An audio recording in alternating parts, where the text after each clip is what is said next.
經常都有病人問我嘅，醫生啊，飲奶對牙齒有冇幫助呢？咁嘅答案係有啲嘅，我又唔敢話冇，亦都唔敢話好有幫助。點解呢？因為奶始終都係一種鹼性嘅飲料，當你飲咗入口之後呢，佢有機會中和到你口裡面呢，因為細菌分泌出嚟嘅酸性，咁亦都有機會咧間接咧係減低你蛀牙嘅機會嘅。咁但係咧之前都講過啦，牙齒呢個組織係一個高濃度嘅鈣質組織，但係佢唔係一個鈣質嘅儲存庫，所以咧你飲咗啲鈣質入去個腸胃度嘅時間咧吸收咗都好啦，其實都落唔得幾多落嗰啲牙齒組織裡面嘅。所以嚴格嚟講，飲奶咧對牙齒嘅健康咧就冇乜幫助嘅，直接嚟講。咁但係對小朋友有冇幫助咧？係有嘅。例如我見過啲小朋友咧，佢骨骼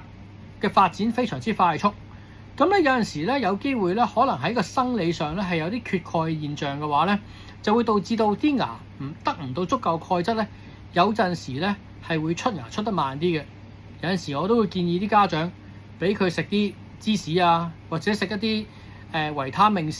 D 加呢個鈣質嘅補充劑，有陣時都有啲幫助嘅。